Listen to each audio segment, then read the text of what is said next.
Okay, last intro of this chapter says the groupies' moms also chipped in and made hamburgers and small personal pizzas. A person who bought 3 hamburgers and 4 pizzas paid 29 bucks. Another person bought 6 hamburgers and 5 pizza and his bill was $43. So kind of like last section, what was the price of a hamburger and what was the price of a pizza? So starting off, let's go ahead and write some equations here. We're going to look at this first person dealing with hamburgers and pizzas.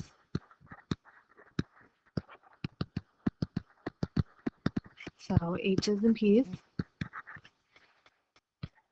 3 hamburgers and 4 pizzas were $29.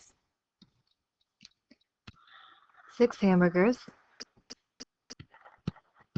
and 5 pizzas were $43. Okay, last time we went ahead and combined these, and it was nice enough that everything eliminated. One of those variables eliminated so we could just focus on one thing. Well, now we have kind of a problem where I don't see that anything is going to eliminate. However, I'm going to think about what I did in those last couple problems in the last section. Sometimes we did have variables that were very close together, but we just had to substitute a negative through. Here we're going to think about that as well. It looks like I have 2 numbers that I could easily transform that 3 into a 6 by multiplying this top equation by a 2. Then that would be a 6. The only thing is I need it to be a negative 6 because I need these 2 to cancel. So I need to use a negative in there in order to have those 2 eliminate. Okay, so the reason why we call this elimination using multiplication is that now we're going to have to multiply one of our equations by a numerical value in order to get that elimination to come into play. Last section, it just kind of fell into our laps. Here we have to work for it a little bit. Knowing that that negative 2 has to be distributed to all 3 pieces. So I end up with a negative 6H minus an 8P equals negative 58. Okay, I'm not going to do anything to that second equation because there I go. One extra step, but look at this. Now I have elimination. I got rid of my hamburgers. Now I have negative 3 pizzas equals 58 minus 43, negative 15. So last step, I know that pizzas equal $5. So I actually answered question 2 first. What is the price of one pizza? $5 equals a pizza. Okay, we know the drill. Since we know pizza, we're going to go ahead and take that value and we're going to substitute it in wherever. It really doesn't matter where we want to do this. I'm going to go back to my original equation before I threw in the negative 2. So if I know pizza is 5, he goes right there. Okay, so I have 3H plus 4 times 5 equals my 29. And then I can figure out how much a hamburger is. Looks like a hamburger equals $3. So what's the price of one? $3 for a hamburger. So let's go back real quick to make sure we understand why I chose to multiply this through by a negative 2. First step, look for 2 numbers that do have a common factor. Hopefully you have something like that. So that way all you have to do is just figure out what that number needs in order for our factors to be the same. Okay, so again, we have to multiply and distribute that through in order to get our elimination. So same concept as last section, it's just one extra step in order to get there. So with that in mind, go ahead and get out your notes and vocab for this section. Okay, the objective of this section has been the same thing throughout this whole chapter. We are solving systems of equations. We're still using elimination, but this time, again, we have an extra step here. So in the system that we used, Neither variable could have been eliminated, so what we had to do was we had to multiply that -2 through in order for our hamburgers to cancel out. So let's look at step 1 on here. Now we have to multiply at least one equation by a constant in order to get two equations that contain opposite terms. So without reading any further, I'm going to go ahead and do that with example 1. I have 5x plus 6y equals -8. I have 2x plus 3y equals -5. So again, realizing that I can't add these two together right now because I need to be able to cancel out one of those variables. 5 and 2, I don't have a common factor in there, so that's not really going to work. 6 and 3 will though, because if I transform that 3 into a -6, I would be able to cancel out those y's. So how am I going to do that? Exactly the way I did in the intro. If I distribute a -2 through there, that should be able to do the trick. So I'm going to rewrite this problem. I have 5x plus 6y equals -8. I'm not going to touch that. But now I have a -4x, a -6y, and now a +10. Now I should be able to combine those two. And when I do that, I end up with just an x. These cancel. Look at that. X equals 2. Can't get much easier than that. So I have x equals 2. So I added the equations together. I eliminated one variable. I solved that equation. And now I'm going to do what we have been again doing this whole section, this whole chapter. Let me find a good enough color here. I'm going to distribute that 2 through whichever equation I choose, as long as I know how to complete the steps. So I have 5 times 2 plus 6y equals a -8, and now I'm solving for the other variable. Okay, again, some students get frustrated here, especially if they're working with a friend, because maybe the friend decides to eliminate another variable and their steps are different, but once they get to the end, they should realize that their steps are the same, or that their answers are going to be the same. There we go. Can kind of talk and solve at the same time. So what is my final answer? My final answer is, what point do these two equations share? They share the point of 2, -3. On a graph, that's where it would intersect. Okay, so keep that extra step in mind when you're doing guided practice 1. Okay, 1A was pretty straightforward. Used to distributing that -2 through in order to getting our opposite of 6. We should have ended up with x equals 3, y equals 4. 1B is a little bit different, and it would be interesting to see which way you decided to go with this. Some students realize, oh, well, I could distribute a -2 through and get rid of the q's. I decided to distribute a -3 through and get rid of the r's first. No matter which way, you will find out that q equals a -5, r equals a 2. Okay, so don't get frustrated if you notice that you are going a different way than someone else. As long as your answer at the end is the same, you should be good to go. So those weren't so bad because all we had to do was change one equation. Sometimes we have to change both. So looking at example 2, we have to really do some prep work and thinking about how we are going to change these. So we're supposed to use elimination to solve the system of equations. Well, looking at this, 4 and 3 don't have a common factor. 2 and 3 do not have a common factor. So we're kind of stuck, which means what are we going to do? Well, if I multiply 4 and 3 together, I could make these guys 12. Here I can make both of these 6. So which way do we want to go? It really doesn't matter. 6 is a smaller number, so let's go ahead and do that. We are going to try to get our y's to have coefficients that are opposite of each other. So if I multiply this top one by a 3, that's going to give me 6y, which means I'm going to have to multiply the bottom equation by a -2, which will give me a -6y. So let's see what happens here. I have 12x plus the 6y equals 24. Now I have a -6x, I have a -6y, then I have a negative 18. So does do some planning on how am I going to get rid of them. Sometimes students go ahead and just multiply by the opposite and they're good to go. Sometimes you don't have to do that, but it's a no-fail way to get there. And we might see one of those problems in a little bit. All right, I think we're ready. Let's go ahead and combine these two and see what happens.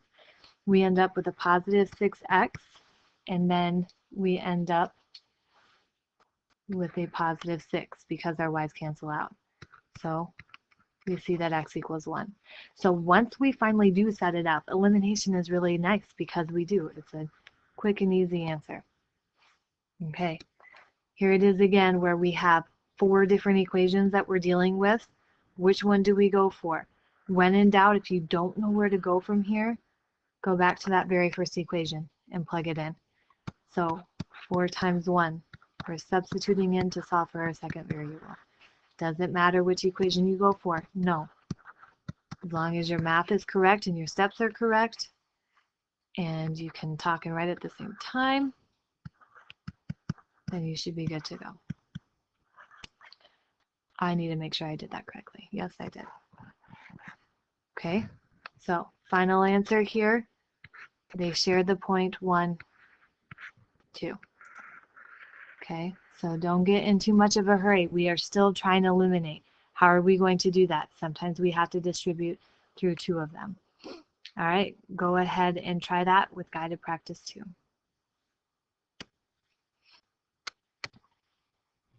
Okay, some tips and tricks on both of these. I decided to eliminate the y because I realized that they already had the opposite values or the opposite signs.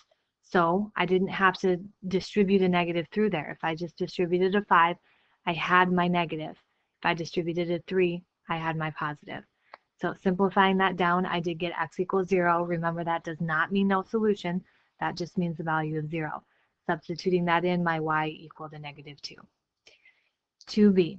We have a lot of numbers here, but this is that trick where instead of multiplying my 6 by a 4 and my 4 by a 6, I realized that the least common denominator here was 12. So why don't I multiply by smaller numbers to deal with smaller numbers? So I got my 6a to turn into 12a. I got my 4a to turn into a negative 12a. From there, smaller numbers are a little bit better to deal with, and I had negative 1 and 4. Could you have multiplied this by a 3 and this by a negative 2? Sure. Could you have multiplied this by a 4 and this by a negative 6? Sure. You should have. I mean, there's 3 different ways there. All 3 of those will lead to negative 1, 4. All right, last one here. It says sometimes it is necessary to use multiplication before elimination in real-world problem solving too. So it says a personal aircraft traveling with the wind flies 520 miles in 4 hours. On the return trip, the airplane takes 5 hours to travel the same distance. So we're supposed to find the speed of the airplane if the air is still. Okay, these type of problems take a lot of prep work. When we're looking at this, we're looking at wind and we're looking at just still air. So the 2 different things that we're going to look at, A is going to be still air,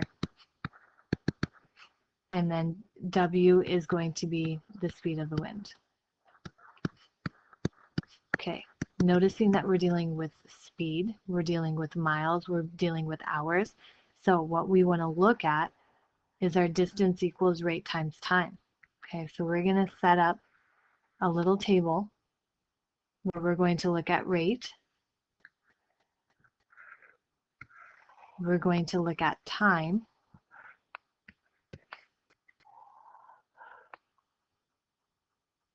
We're going to look at distance. And then we're going to put all of that together because we know that distance equals rate times time. Okay. We have 2 different things here, with the wind and against the wind. Okay, so our rate with the wind is the still air plus how fast that wind is going. Okay, time we know took 4 hours. Distance, how far did we go? We flew 520 miles. Okay, So our distance equals our rate times our time. So our A plus W times our time. Kind of crazy, but that's what we're looking at. Against the wind. So we have our still air. We have to subtract now our wind because we're against it. It's pushing up against us. This took us 5 hours. This is the return trip, so we're still making it 520 miles. So here we go, our distance, 520 equals our rate. Now A minus W times our time of 5.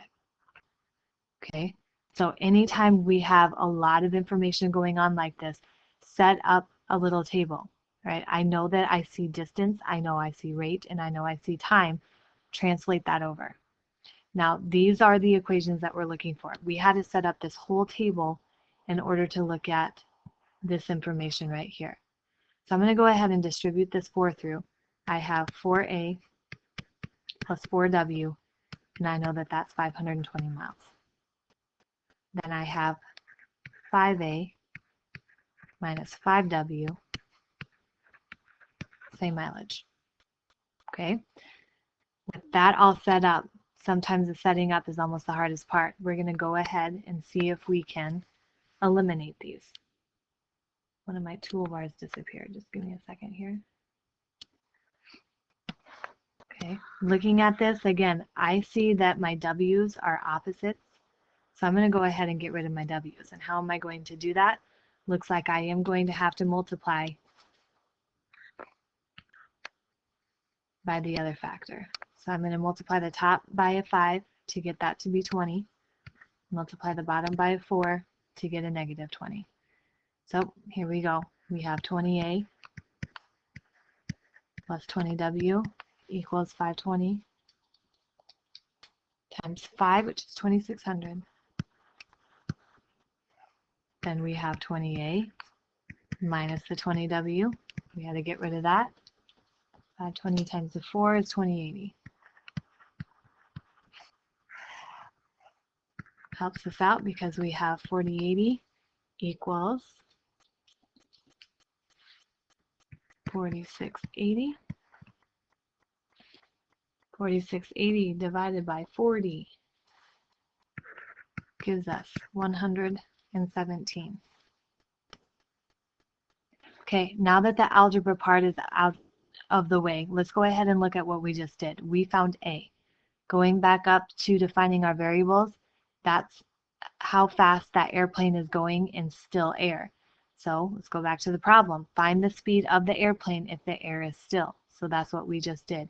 That airplane is going 117 miles, which is our distance, per hour, which is our time. Those are pretty high level type of problems. Once again, you see that distance, that time, that rate, go ahead and put together that chart and fill in the blanks. All right, give this guided practice 3 a try. Okay, let's look at these concepts again. Canoeist travels 4 miles downstream. So we know that's going to be our distance, both downstream and upstream. Canoeing downstream, he travels in 1 hour. So then we have to look at the two things that we have to compare. We're looking at still water, and then we're also looking at with the rapids. So downstream, that means that we have our still water, but those rapids are helping us. So we're going to add on how fast those rapids are going. That's going to give us the equation 4 equals S plus R. Upstream, we have the still stream. That rapid is working against us, so we have to subtract that rate from it. Took us 1.5 hours, so there's our equation. Our distance of 4 equals 1.5 times our S minus R. I went ahead and set those equal to each other, realizing right here that my rapids have the opposite sign, so I'm going to multiply a 1.5 through in order to eliminate that. Eliminating it, I have 3 times my S equals 10. I went ahead and simplified that down to 3 1/3. And again, I stopped and I looked at what I just found. I found S. What does S deal with? S deals with still water. What am I looking for? I'm trying to find the rate of the boat in still water. So that boat is going 3 1/3 miles per hour in the still water. Again, high level concepts, so set up those tables to help you out. Otherwise, the biggest part of this section was understanding that sometimes with elimination, we have that extra step where we're going to have to distribute through, do some planning on how to eliminate one of those variables. Otherwise, you are ready for the assignment for this section.